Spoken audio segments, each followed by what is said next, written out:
Welcome to the Slop Temple. We pray this video helps. You start by ensuring the assets are correct.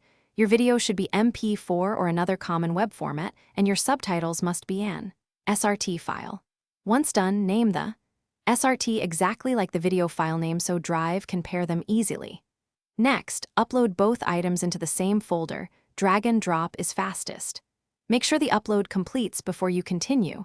If a file is still processing, wait until Drive shows it as ready. Now open the video with the caption tool. Right-click the file in Drive and choose Open With, then select Google Docs Captions or a compatible subtitle app. Once the SRT is imported, the tool shows timecodes. Review them and fix any offsets by shifting all entries if necessary. Use Preview Playback to check sync at several points.